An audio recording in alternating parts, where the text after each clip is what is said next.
Yes.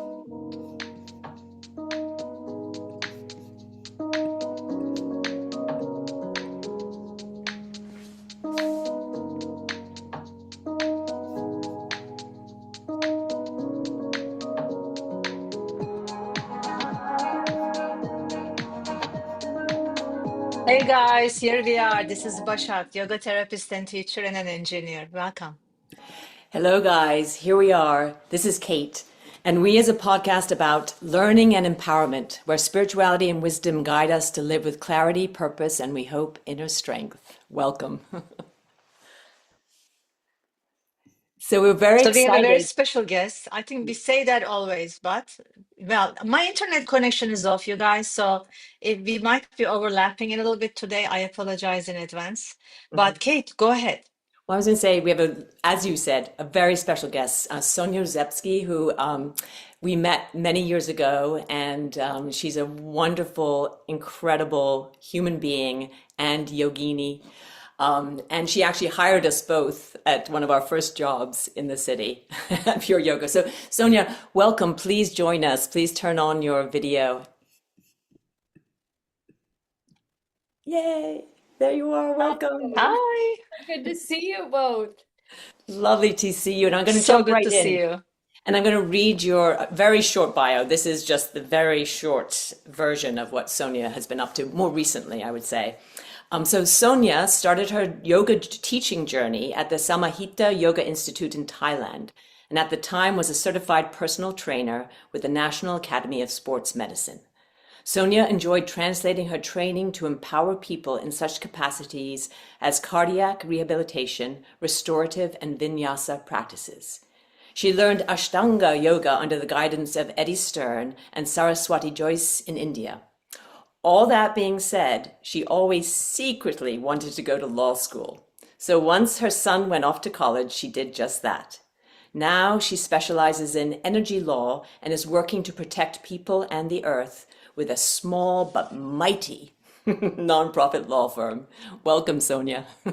Thank you so much, Kate. Bashak. It's good to see you. I feel that that word really describes you, small but mighty.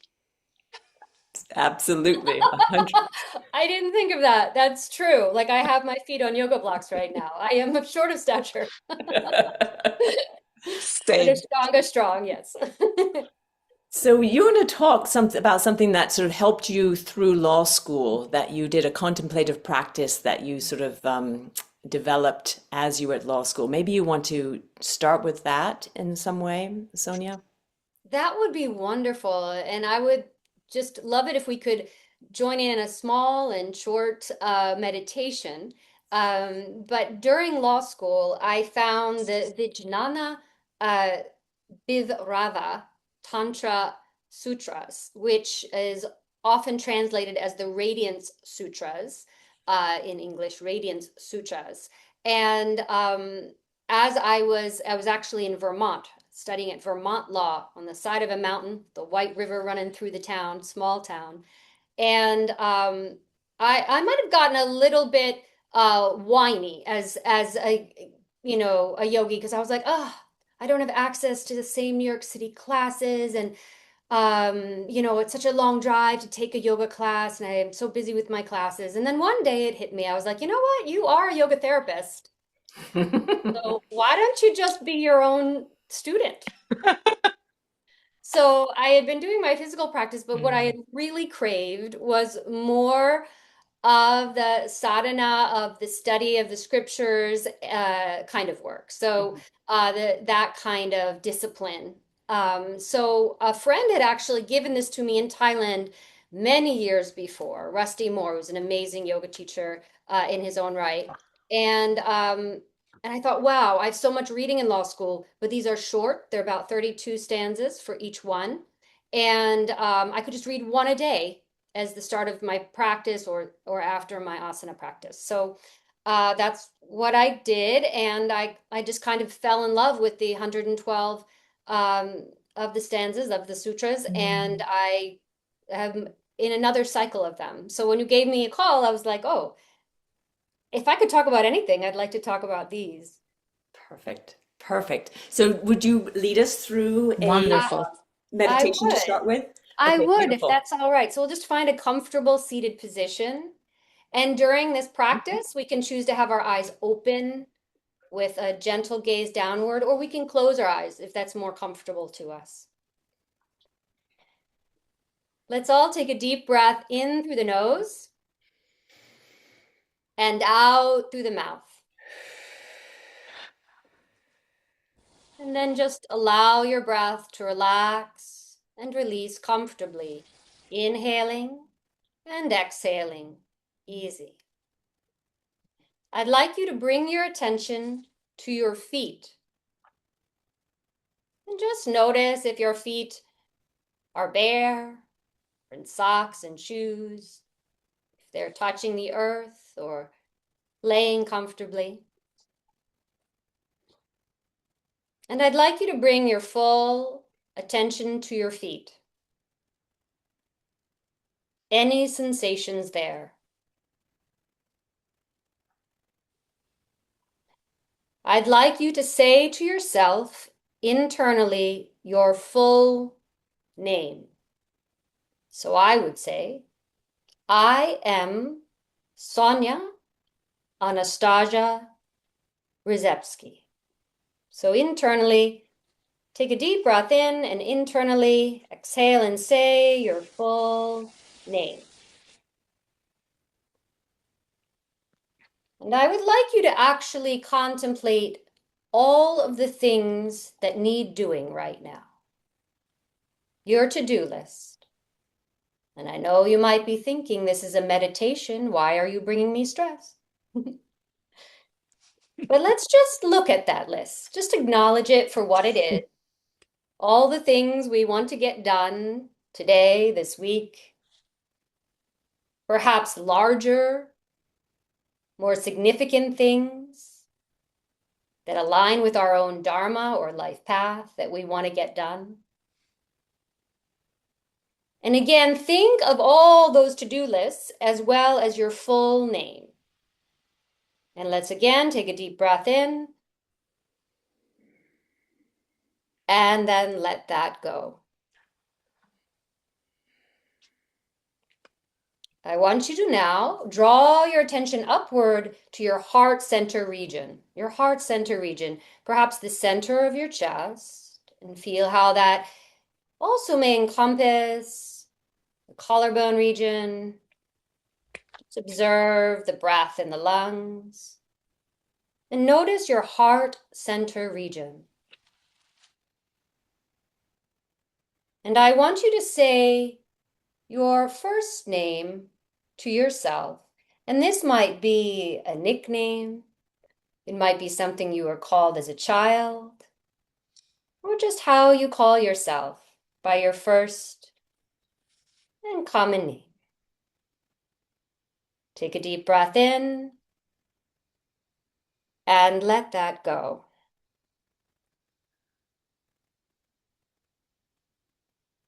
I want you to think about your childhood, a memory if you can. It could be a memory that's told in your family about you as a child, or something you actually remember.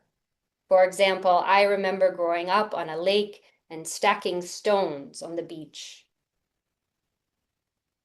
So think about just a memory of your childhood.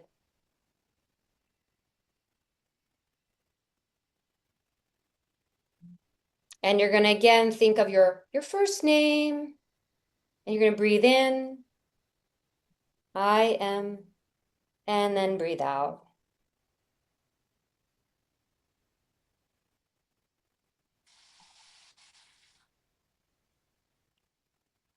And now I'd like you to bring your attention to the point between your eyebrows.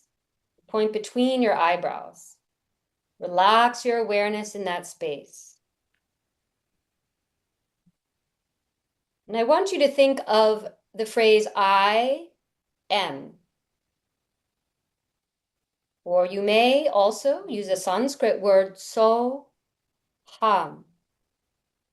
I am that. I am so ham.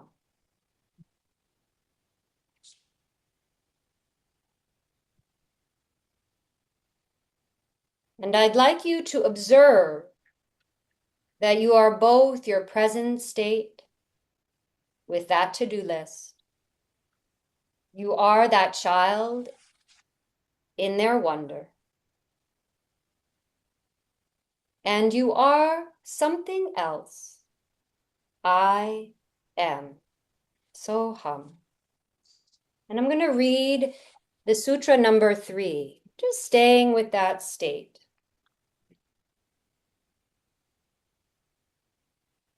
Enter these turning points where the rhythms of life transform.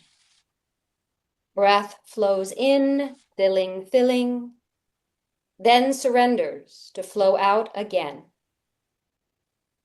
Breath flows out, emptying, offering itself to infinity. Cherish these moments. Mind dissolves into heart.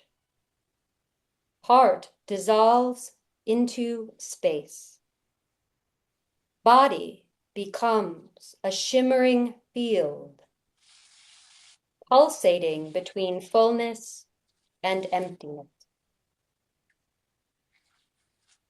And we'll breathe in and we'll breathe out. Wiggle your toes and fingers, and if you feel ready, you can open your eyes. Wow. Thank you. That was beautiful. That was. Thank you. Yes. It felt like we were going from the mundane It or the. actually made me think that Go we ahead. should do this like every podcast before we start the conversation.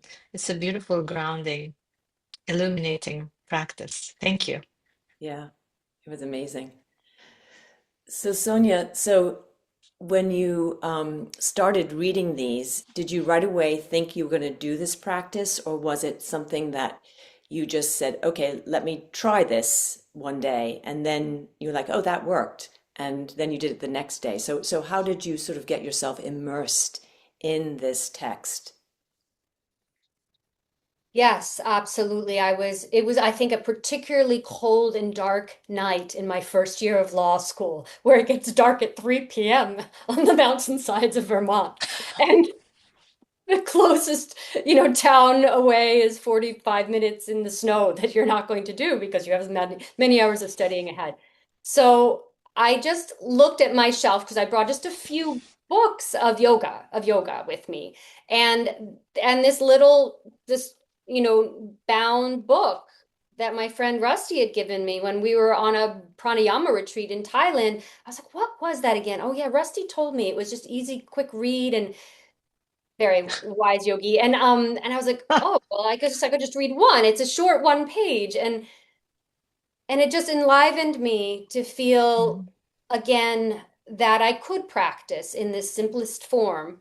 Um, because the long hours of study, the moving, all of these things I wanted for my dharma to move forward, my life choice, and I felt my true life path. There was a lot of new things, transition, and I just found that these very sense-oriented sutras got me back in my body, back into my breath in a way that was different. So then I just said, well, even if you can't do a full Ashtanga practice, even if you don't do a half hour of pranayama, you could read this. That's part of practice too. Yes, yes, 100%. And I was going Mhm. to say that definitely just Yes. the Yeah. practice you just took us through, it went from, feeling our feet all the way up to, so hum. And that feels like an encapsulation of the entire, uh, perhaps the entire sutras or I don't know, because I don't know them at all. So if someone doesn't know these sutras, what would you say, how do you get into them? Or do you have another one that you would share with us? Sure. Yeah. I will say that it's interesting because they don't know quite how old these are. They know it was written down about 1,200 years ago, so over 1,000 years ago. However, we have to remember that the tradition was generational chanting. that would be taught. Yeah. And so that we have no idea how long it was an oral tradition Right. before that. Right. So it's estimated that it could be up to 3,000 years old. So the interesting thing to me is that the translation sounds so fresh, and there's this universality that really can resonate in your life here and now in our modern day. And there is another one that I enjoy. I wear glasses now after aging in law school. Just Law school will do that to you. yeah, It will do it to you. so many. And I love to read, but oh yeah. But I was like, oh, okay. We'll let you wish for. Were you, Yeah. were you one of the, can I ask, were you one of the oldest people in your class or not? Yes, I was. I wasn't the eldest, but yes. Vermont Law did a great job of really bringing diversity of background and age and all, but no, the majority were in their 20s, Yeah. about my son's age. So that was really fascinating experience. In fact, I'll never forget in first year, I was sitting next to my friend Ben in a property class, property law, and I started handwriting notes in cursive. Yeah. They don't learn cursive anymore. And young Ben of 24 years age, he's like, oh, where did you learn that? I said, yeah. He's like, it looks like an institution. And I said, yes, I was around then. I knew the other Ben. That is very, That's Uh, fantastic. That's you should amazing. have yeah. told him it was Sanskrit. Oh, yeah. But it's okay. It was wonderful to be around such young energy. And also Mm. I joined the outdoors club, and I was one of the chairmen of the outdoors club. So I found that was just a healthy, wonderful way, because I wasn't going to go to the college parties, you know. Right. Yeah, that was not my phase of life. But I'd go on these 6 a.m. Hikes up the mountain on a Thursday morning with my colleagues, and we'd have wonderful discussions. And that school also attracted a lot of very interesting people, environmentalists, animal rights people, a lot of different backgrounds. I was able to find wonderful colleagues to connect with. But yeah, Of I was. course, because age doesn't really matter, right? It's the age in your heart. So read us this next Oh, one that really, this yes, one Yes. is yes. about. This just reminded me a little bit. Actually, it's interesting you say that, because it's about kinship, and I reminded me of Vermont a little bit. Trees have desires. Rocks have knowledge. Jugs are full of emptiness and joy.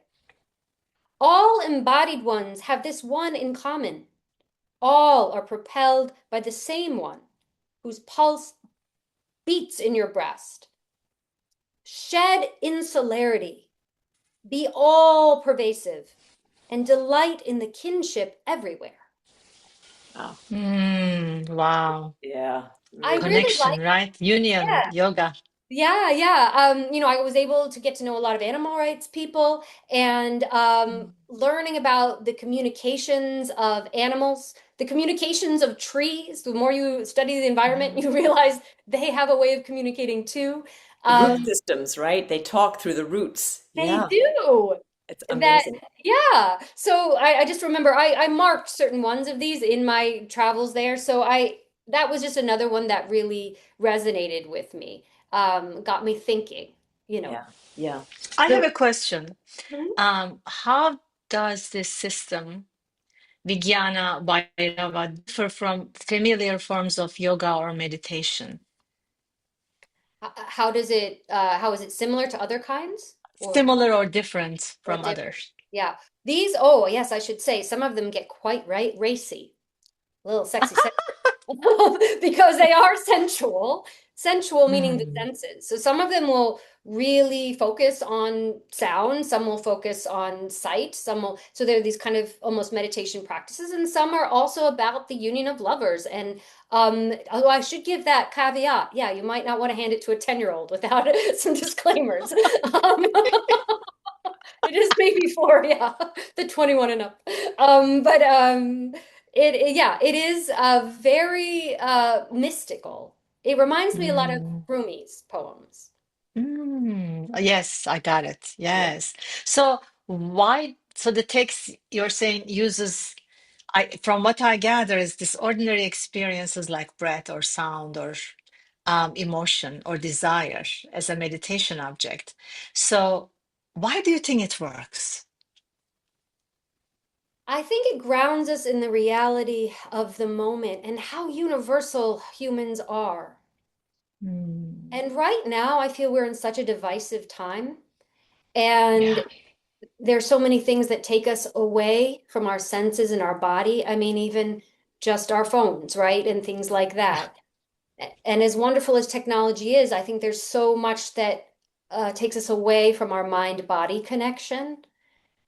And I think that meditating on the mind-body connection through the breath and through awareness of our senses can make us feel more connected and human.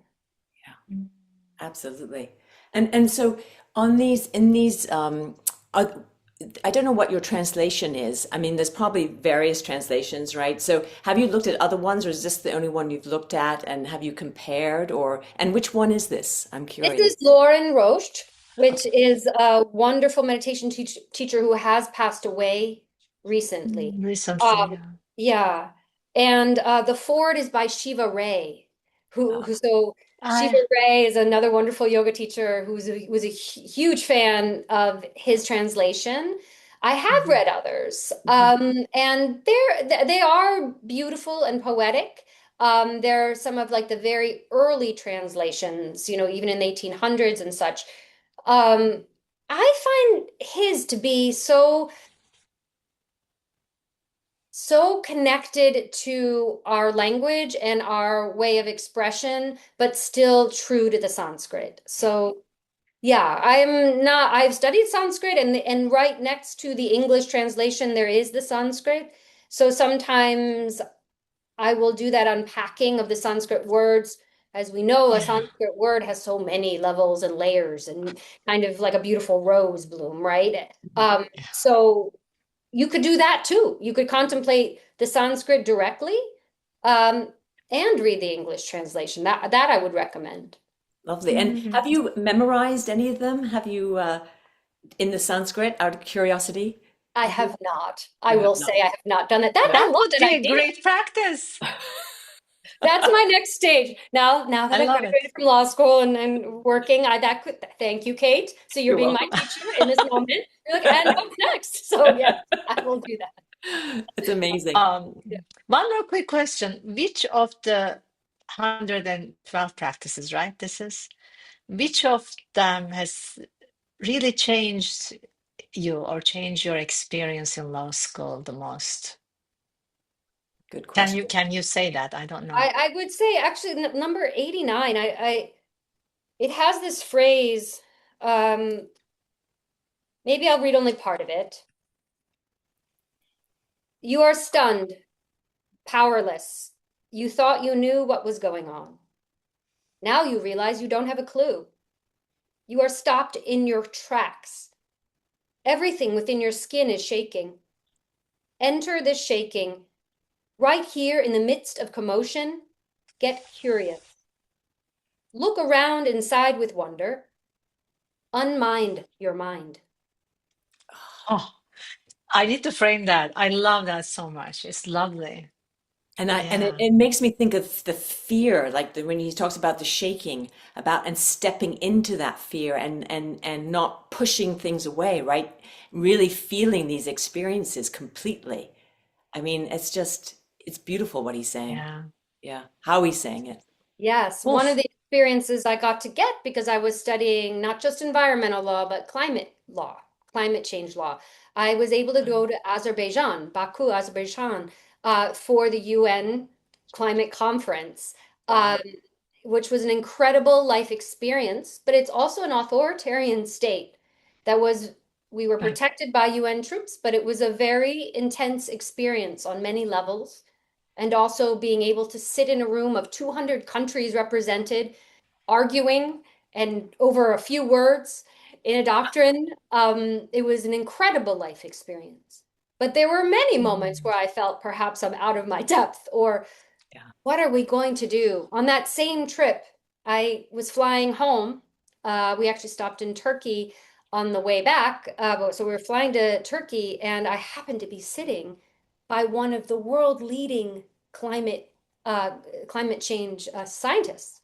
Not And by coincidence, I'm it was sure. quite incredible. Anyway, he was very kind. So we were chatting about the conference. And then I said, in New York City, there's this clock in Union Square that's sometimes called the doom clock that says how long we have until it's too late with climate change.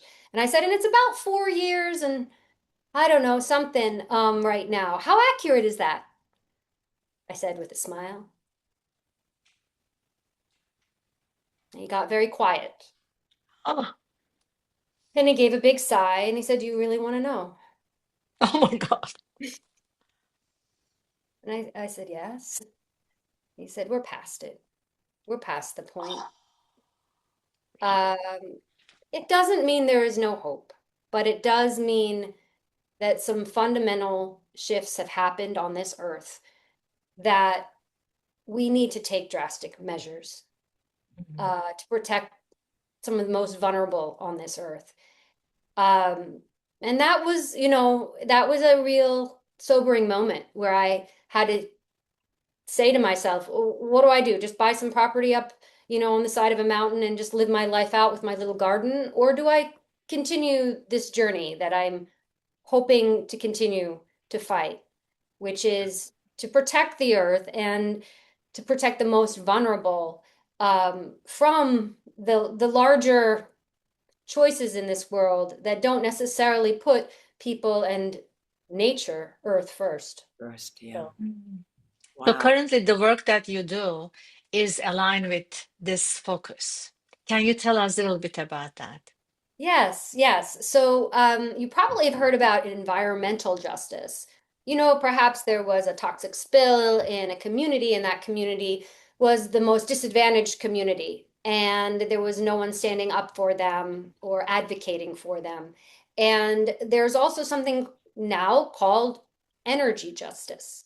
So it is Mm. the same concept as those of us who do want to make a clean energy transition and want to use healthy resources that will keep our air and our water and our environment clean, the burden is falling on those that are most disadvantaged right now, the cost, the implications. And so the law firm I work for, my role is to advocate for those. We literally go to Albany and we work in legislation and policy and helping to write that policy to protect New Yorkers. But we also have direct contact with folks. And we even have a hotline that people can call us and we can advocate on a daily basis for different groups of people who need that voice. Um, so yeah, that's what I do. I'm really proud of it. There's large cases called rate cases against large corporations, and then there's also the smaller cases, the direct ones, and then there's the policy writing. Wow. Amazing. So your Wow. client base is New York State. You guys don't deal, and do you ever talk to other states about what their policies are and try to connect in order to make a policy that helps the entire country, or is it very state specific? We work with our state government and we represent New Yorkers. However, just yesterday, I was having a conversation with someone in Illinois who does the same kind of work we do, because yes, we're interested in best practices throughout the nation. Right. Amazing. So Amazing. it's amazing that this Radiance Sutras, I'm going to go back to the Radiance Sutras for a little bit. It seems like there is this beautiful parallel between the work that you do now and how these sutras might have evoked that desire in you. Can you talk about that a little bit? Yeah, yeah. So there's one more I'm going to read, just one more. Yes. And this is how I was inspired by both of you. Uh, and this is the last one, 112, which is pretty long, so I can't read the whole thing, but I'm just going to read a part of it. Friends, When you meet someone whose heart is vibrating with the flow of love, share the teachings without reservation. Let your words and energies be free as your breathing. Relatives, neighbors, people who abide in your village, city, country, be not concerned with their attitudes towards these teachings. Everyone is discovering the intimate universe in their own way. With every breath, every desire, every transition. Once you have set on the path of intimacy with the essence of life, never turn your back on it, my shining one. Never turn away. Continue to cherish, live in gratitude. Mm, Oh, wow. yeah. We are so grateful to you. I mean, to you, to your journey. We are grateful to you on a personal level. Like Kate said, that you gave us our first job in yoga. Um, Because you were but both but very star yoga teachers that I wanted to hire. Completely. but that's Good for very everyone. kind. But but now you are actually advocating for the whole nation. Planet. I mean, or at least in New York State and more and above that. And it's just really very inspiring to see that. But this is a question also. But anyway, I don't want to go back there yet. I want to hear more about how these sutras are just bringing this vibrant energy in you, because you have a very pulsating, vibrant, shining energy, like the sutra says. Do you think that the sutras actually help you discover what was in you already? Well, that's beautiful to say that way. Perhaps it helped me with this idea of the connection of yoga and justice. Mm, I think one thing that brings our soul a lot of disruption is when there's injustice. Sometimes we feel injustice, something someone said to us in line at the CVS. Sometimes we see the bigger injustices in the world that can feel overwhelming, like how are we going to fix this? Mhm. And I think at times, you know, it's easy to just be angry and not see what we can do with that injustice or that feeling of disruption from the injustice. And my answer to that is advocacy, right? yeah. Advocacy on any level, whether you're being annoyed with someone in line, but then you think, wow, how could I see the divine in this person? What could I do? Maybe breathe and smile, who knows? Um, Maybe I could learn about something going on in the world and I could volunteer with that group. There are a lot of ways we can advocate. And I think these Mm, sutras help me have a path of connecting yoga and justice. This idea that by mm, injustice, we want to right and bring together. If you think about the statue of justice, she has a scale, right? And yeah. Yeah. we want to keep Balance. them even. Well, does that Yeah. remind us of anything in yoga? Oh, Yes. teacher. Yoga. Absolutely. But also in your history, you've also always been drawn to service. Mm, And I true. know because you and your son started a not-for-profit to bring yoga to kids in schools where they wouldn't have the opportunity to do that, which is also what you're doing now is service too, just at a different level in some ways. So I think that's the other side of the coin. It seems like. Would you agree? Yeah, Yeah. yeah. I feel that's part of our growth as humans, as souls, as yoga teachers, right? I think we learn by teaching, right? Hmm. I've learned the most in my yoga therapy work from my students. So service is giving, but it's also receiving, Yeah. which again, I think brings that balance. Absolutely. Yeah. Yeah. Yeah.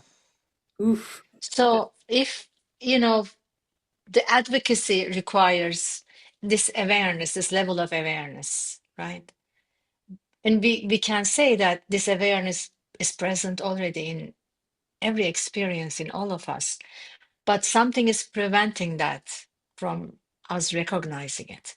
Why do you think that is? Do you have any insight into that? Hmm. I think it's an easier path to just label someone, to disregard someone Mm. rather than put ourselves in their shoes. Um, I think Yeah. about the sutras, they're not in here, but the four keys, right? It is a tricky path because we Yeah. can have the empathy as those teachings give us, but we also sometimes do have to have very strong boundaries and realize, you know, what is my best scope of practice. Yeah. So I think that is it's not simple.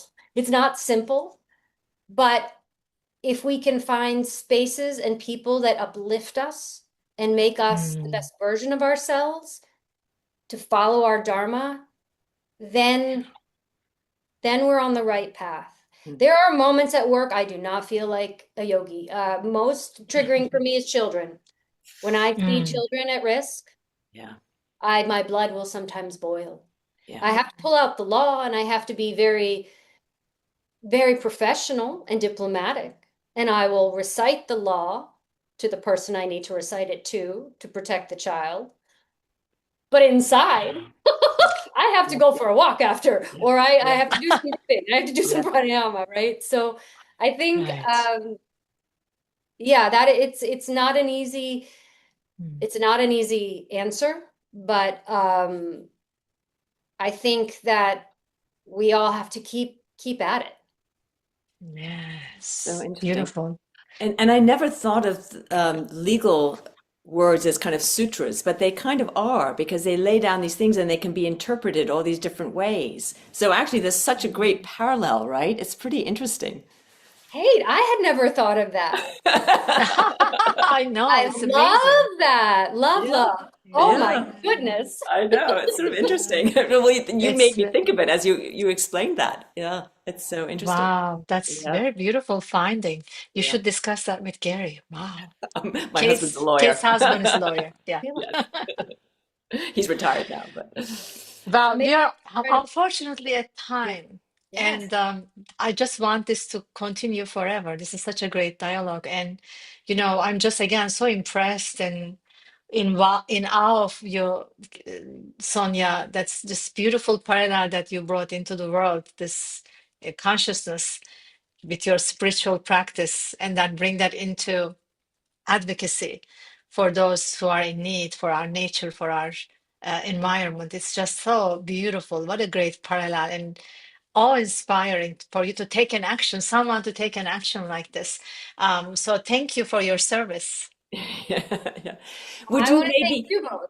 would you maybe read maybe again that last one that you read, or just to lead us out? We usually do a little dance, but I feel like today we should Yes, go to the sutras. Do I you like agree? that, Kate. I Okay, like how good, you're thinking. good, good, good. I could read a new one because there's so many wonderful ones. Okay, Again, I Let's do will it. keep it short. Oh, because I want to go to the beach. I haven't gotten to the beach this summer. I don't know how it's happened. So I'm going to read one about the ocean. Yes.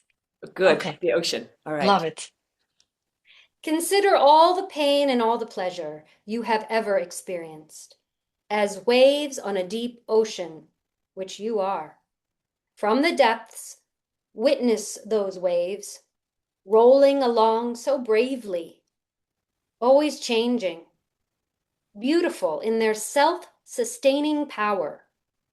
Marvel that once you identified with only the surface of this ocean, but now embrace the waves, depths, undersea mountains, out to the farthest shore.